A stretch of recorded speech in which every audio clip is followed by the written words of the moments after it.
ಓಂ ಶಾಂತಿ. ವಾಣಿ date 8/11/2025. ಪ್ರಾತಃ ಮುರಳಿ. ಓಂ ಶಾಂತಿ. ಬಾಪ್ ದಾದಾ ಮಧುಬನ. ಮಧುರ ಮಕ್ಕಳೇ, ನೀವು ಆತ್ಮ ಅಭಿಮಾನಿಯಾಗಿ ಆಗ ಎಲ್ಲ ಕಾಯಿಲೆಗಳು ಸಮಾಪ್ತಿಯಾಗುತ್ತವೆ ಮತ್ತು ನೀವು ಡಬಲ್ ಕಿರೀಟಧಾರಿ ವಿಶ್ವದ ಮಾಲೀಕರಾಗುತ್ತೀರಿ. ಪ್ರಶ್ನೆ: ತಂದೆಯ ಸನ್ಮುಖದಲ್ಲಿ ಎಂತಹ ಮಕ್ಕಳು ಕುಳಿತುಕೊಳ್ಳಬೇಕು? ಉತ್ತರ: ಯಾರಿಗೆ ಜ್ಞಾನದ ನರ್ತನ ಮಾಡುವುದು ಬರುತ್ತದೆಯೋ ಅಂತಹ ಜ್ಞಾನ ನರ್ತನ ಮಾಡುವ ಮಕ್ಕಳು ತಂದೆಯ ಸನ್ಮುಖದಲ್ಲಿದ್ದಾಗ ತಂದೆಯ ಮುರುಳಿಯೂ ಸಹ ಅದೇ ರೀತಿ ನಡೆಯುತ್ತದೆ. ಒಂದು ವೇಳೆ ಯಾರಾದರೂ ಸನ್ಮುಖದಲ್ಲಿ ಕುಳಿತು ಅಲ್ಲಿ ಇಲ್ಲಿ ನೋಡುತ್ತಾರೆಂದರೆ ಈ ಮಗು ಏನನ್ನು ತಿಳಿದುಕೊಂಡಿಲ್ಲವೆಂದು ತಂದೆಯು ತಿಳಿಯುತ್ತಾರೆ. ತಂದೆಯು ಬ್ರಾಹ್ಮಣರಿಗೂ ಹೇಳುತ್ತಾರೆ, ನೀವು ತಂದೆಯ ಮುಂದೆಯೂ ಆಕಳಿಸುವಂತಹ ಮಕ್ಕಳನ್ನು ಕರೆತಂದಿದ್ದೀರಾ? ಮಕ್ಕಳಿಗೆ ಇಂತಹ ತಂದೆಯು ಸಿಕ್ಕಿದ್ದಾರೆ ಅಂದ ಮೇಲೆ ಖುಷಿಯಲ್ಲಿ ನರ್ತನ ಮಾಡಬೇಕು. ಗೀತೆ: ದೂರ ದೇಶದಲ್ಲಿರುವವರು. ಓಂ ಶಾಂತಿ. ಮಧುರಾತಿ ಮಧುರ ಮಕ್ಕಳು, ಗೀತೆಯನ್ನು ಕೇಳಿದಿರಾ? ಆತ್ಮಿಕ ಮಕ್ಕಳಿಗೆ ತಿಳಿದಿದೆ, ಆತ್ಮಿಕ ತಂದೆಯು ಯಾರನ್ನು ನಾವು ನೆನಪು ಮಾಡುತ್ತಾ ಬಂದಿದ್ದೇವೆ. ದುಃಖಹರ್ತ, ಸುಖಕರ್ತ ಅಥವಾ ನೀವೇ ಮಾತಾಪಿತಾ ಪುನಃ ಬಂದು ನಮಗೆ ಅಪಾರ ಸುಖವನ್ನು ಕೊಡಿ. ನಾವು ದುಃಖಿಯಾಗಿದ್ದೇವೆ, ಇಡೀ ಪ್ರಪಂಚವು ದುಃಖಿಯಾಗಿದೆ ಎಂದು. ಏಕೆಂದರೆ ಇಂದು ಕಲಿಯುಗಿ ಹಳೆಯ ಪ್ರಪಂಚವಾಗಿದೆ. ಎಷ್ಟು ಸುಖವು ಹೊಸ ಪ್ರಪಂಚ ಹೊಸ ಮನೆಯಲ್ಲಿರುವುದೋ ಅಷ್ಟು ಹಳೆಯ ಪ್ರಪಂಚ ಹಳೆಯ ಮನೆಯಲ್ಲಿರಲು ಸಾಧ್ಯವಿಲ್ಲ. ನೀವು ಮಕ್ಕಳು ತಿಳಿದುಕೊಂಡಿದ್ದೀರಿ, ನಾವು ವಿಶ್ವದ ಮಾಲೀಕರು, ಆದಿ ಸನಾತನ ದೇವಿ ದೇವತೆಗಳಾಗಿದ್ದೆವು. ನಾವೇ 84 ಜನ್ಮಗಳನ್ನು ತೆಗೆದುಕೊಂಡೆವು. ತಂದೆಯು ತಿಳಿಸುತ್ತಾರೆ, ಮಕ್ಕಳೇ, ನಾವು ಎಷ್ಟು ಜನ್ಮಗಳು ಪಾತ್ರವನ್ನು ಅಭಿನಯಿಸುತ್ತೇವೆ ಎಂದು ನೀವು ತಮ್ಮ ಜನ್ಮಗಳನ್ನೇ ಅರಿತುಕೊಂಡಿಲ್ಲ. 84 ಲಕ್ಷ ಪುನರ್ಜನ್ಮಗಳೆಂದು ಮನುಷ್ಯರು ತಿಳಿಯುತ್ತಾರೆ. ಆದರೆ ಒಂದೊಂದು ಪುನರ್ಜನ್ಮ ಎಷ್ಟು ವರ್ಷಗಳಿರಬಹುದು?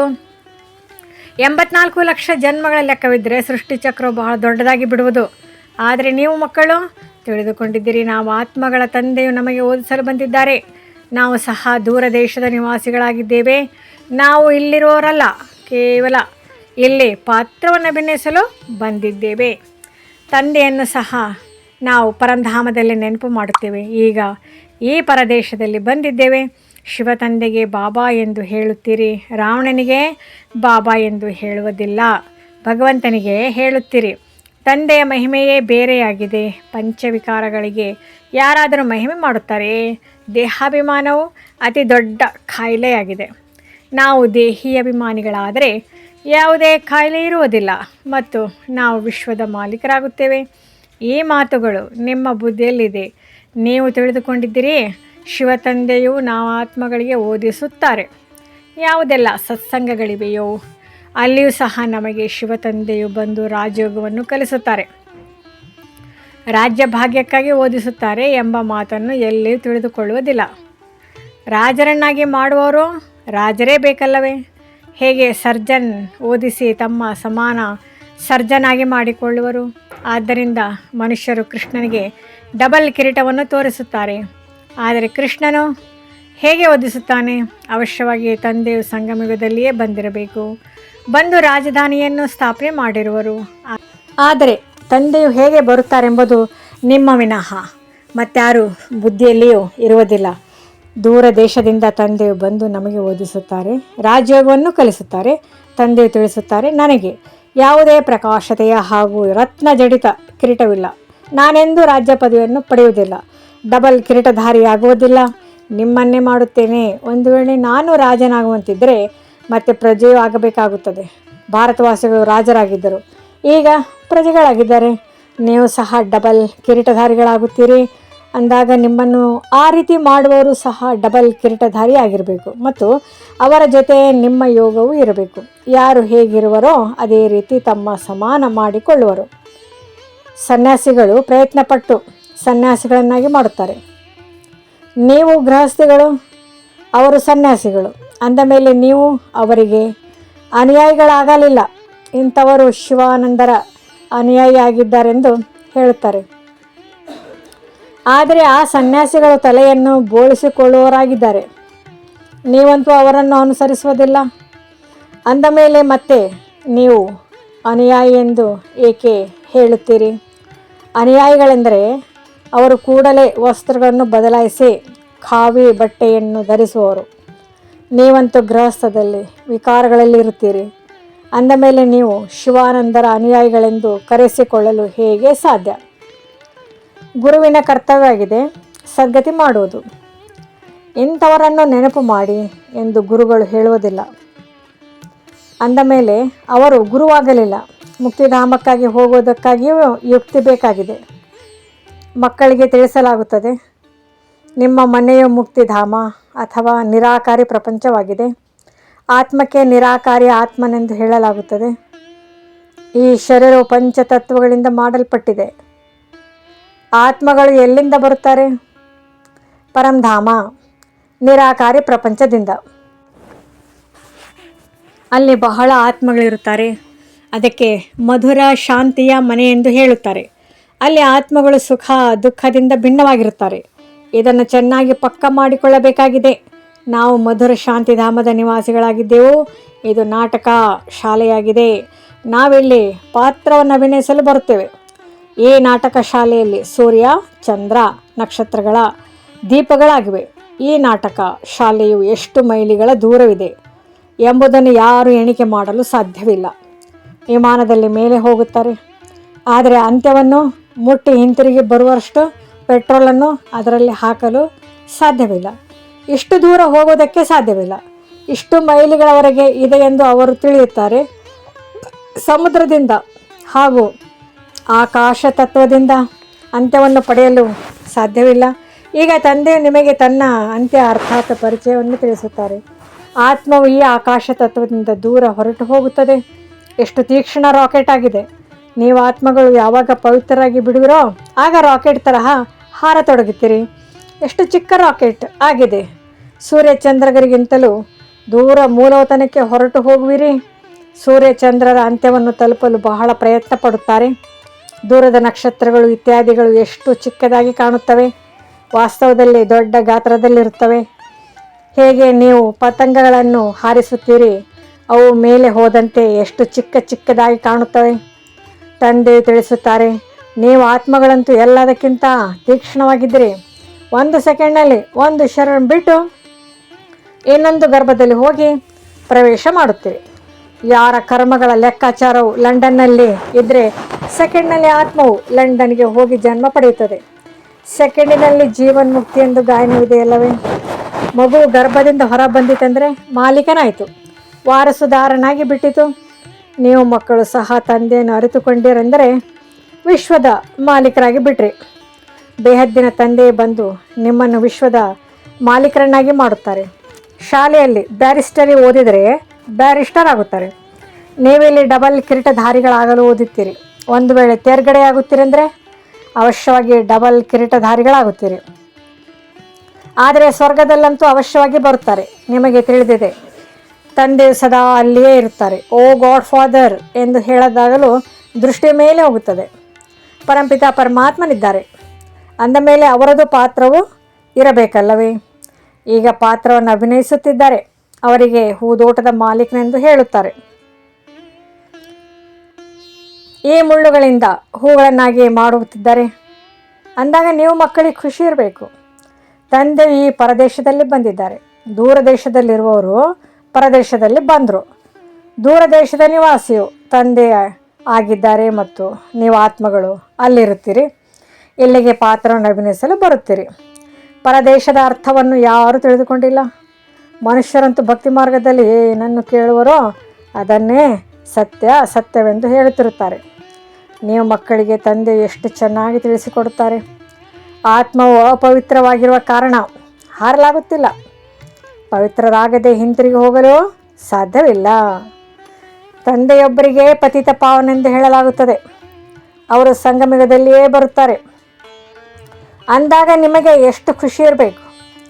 ತಂದೆಯು ನಮ್ಮನ್ನು ಡಬಲ್ ಕಿರೀಟಧಾರಿಗಳನ್ನಾಗಿ ಮಾಡುತ್ತಿದ್ದಾರೆ. ಇದಕ್ಕಿಂತ ಶ್ರೇಷ್ಠ ಪದವಿ ಮತ್ಯಾವುದೂ ಇಲ್ಲ. ತಂದೆಯು ತಿಳಿಸುತ್ತಾರೆ, ನಾನು ಡಬಲ್ ಕಿರೀಟಧಾರಿಯಾಗುವುದಿಲ್ಲ. ನಾನು ಒಂದೇ ಬಾರಿ ಪರದೇಶ ಪರಶರೀರದಲ್ಲಿ ಬರುತ್ತೇನೆ. ಈ ದಾದಾರವರು ಸಹ ಹೇಳುತ್ತಾರೆ, ನಾನು ಶಿವನಲ್ಲ, ನನಗೆ ಲಕ್ಕಿ ರಾಜ್ ಎಂದು ಹೇಳುತ್ತಿದ್ದರು. ನಂತರ ಸಮರ್ಪಣೆಯಾದ ನಂತರ ಶಿವ ತಂದೆಯು ನನಗೆ ಬ್ರಹ್ಮಾನ್ ಎಂದು ಹೆಸರಿಟ್ಟರು. ಇವರಲ್ಲಿ ಪ್ರವೇಶ ಮಾಡಿ ತಿಳಿಸಿದರು, ನೀವೆಲ್ಲರೂ ತಮ್ಮ ಜನ್ಮಗಳ ಬಗ್ಗೆ ಅರಿತುಕೊಂಡಿಲ್ಲ. 84 ಜನ್ಮಗಳ ಲೆಕ್ಕವೂ ಇರಬೇಕಲ್ಲವೇ? ಮನುಷ್ಯರು 84 ಜನ್ಮಗಳೆಂದು ಹೇಳಿಬಿಡುತ್ತಾರೆ, ಆದರೆ ಇದು ಅಸಂಭವವಾಗಿದೆ. 84 ಲಕ್ಷ ಜನ್ಮಗಳ ರಹಸ್ಯವನ್ನು ತಿಳಿಸುವುದರಲ್ಲಿಯೇ ಸಾವಿರಾರು ವರ್ಷಗಳು ಹಿಡಿಸಿದವು. ಅದು ನೆನಪಿರಲು ಸಾಧ್ಯವಿಲ್ಲ. ಪಶು ಪಕ್ಷಿಗಳು 84 ಲಕ್ಷ ಯೋನಿಗಳಲ್ಲಿ ಬಂದು ಬಿಡುತ್ತವೆ. ಮನುಷ್ಯನ ಜನ್ಮವೇ ದುರ್ಬಲವೆಂದು ಗಾಯನವಿದೆ.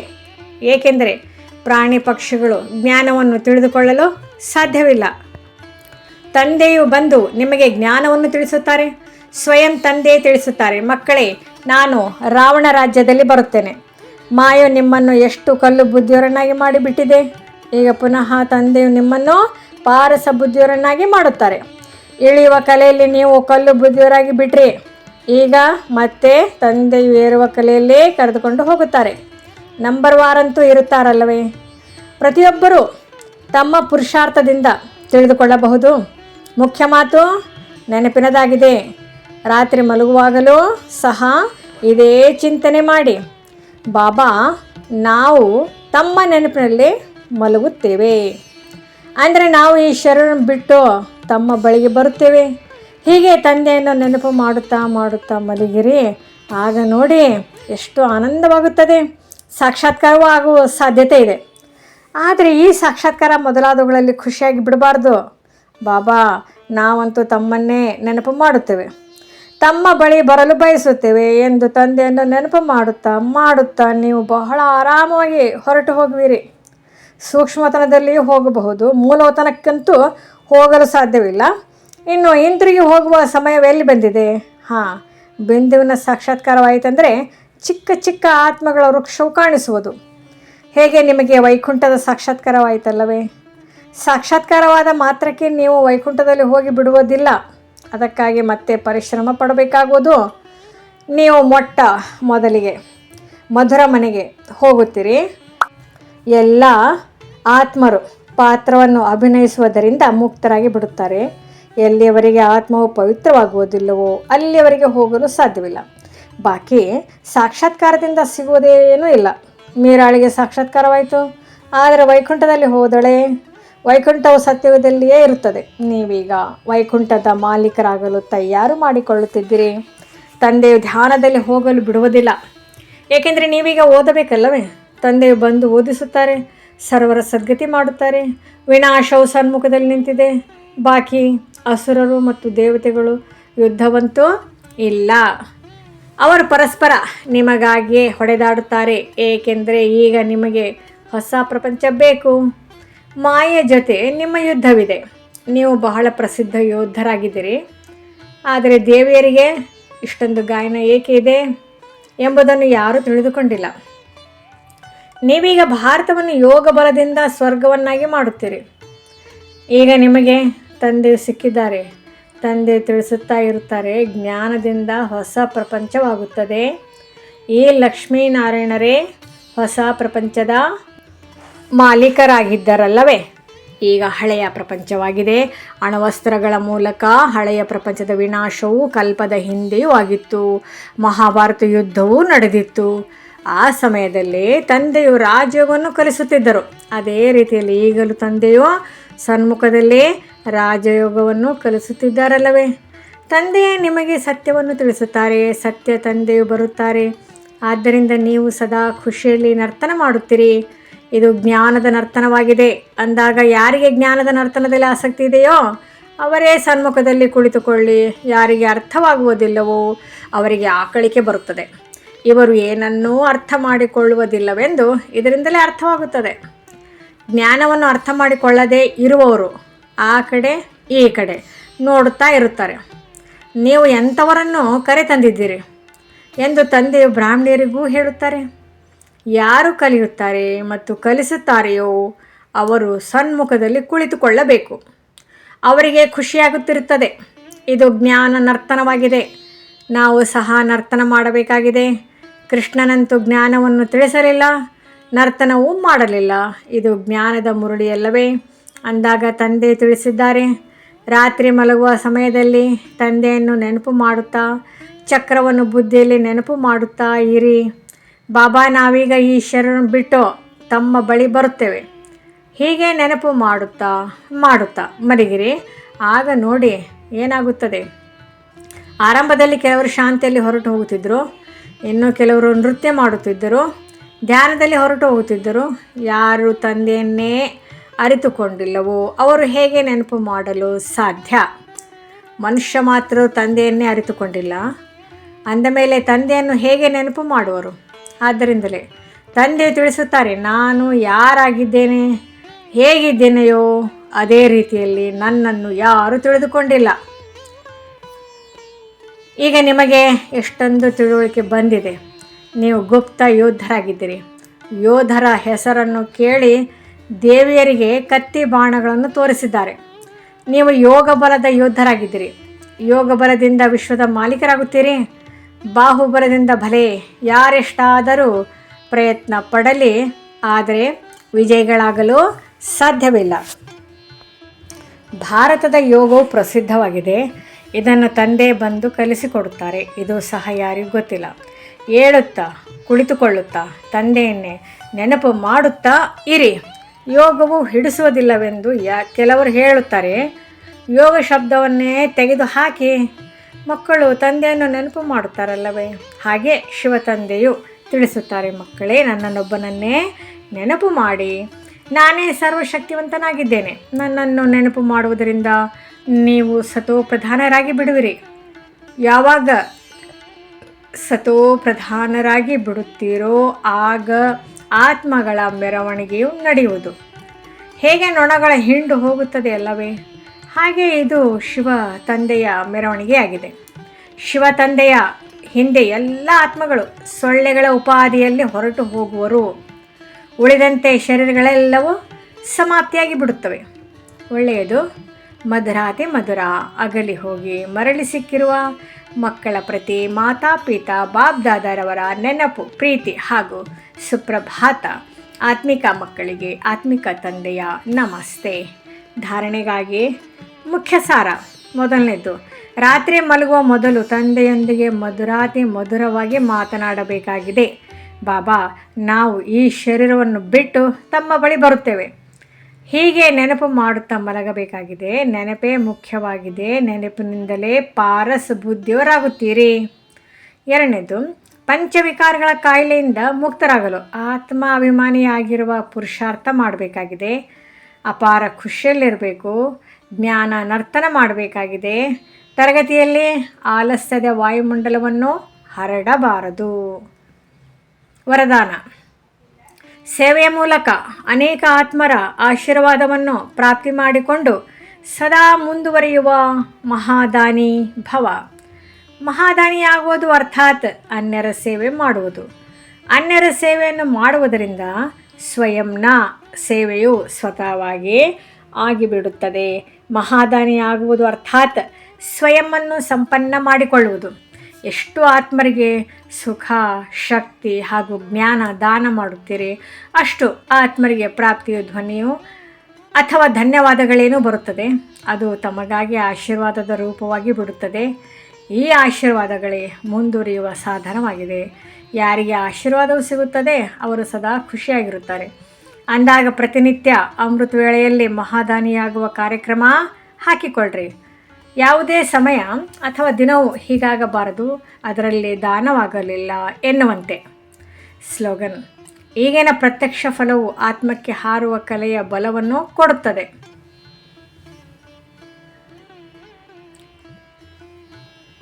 ಅವ್ಯಕ್ತ ಸೂಚನೆ: ಅಶರೀರಿ ಅಥವಾ ವಿದೇಹಿ ಸ್ಥಿತಿಯ ಅಭ್ಯಾಸ ಹೆಚ್ಚಿಸಿ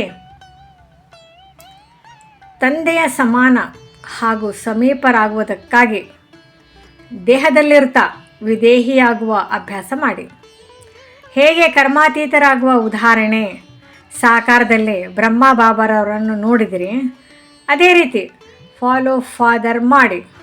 ಎಲ್ಲಿಯವರೆಗೂ ದೇಹವಿದೆಯೋ ಕರ್ಮೇಂದ್ರಗಳ ಜೊತೆ ಈ ಕರ್ಮಕ್ಷೇತ್ರದಲ್ಲಿ ಪಾತ್ರ ಮಾಡುತ್ತಿರುವಿರಿ, ಅಲ್ಲಿಯವರೆಗೂ ಕರ್ಮ ಮಾಡುತ್ತಾ ಕರ್ಮೇಂದ್ರಿಯಗಳ ಆಧಾರ ತೆಗೆದುಕೊಳ್ಳಿ ಹಾಗೂ ಭಿನ್ನರಾಗಿ ಬಿಡಿ.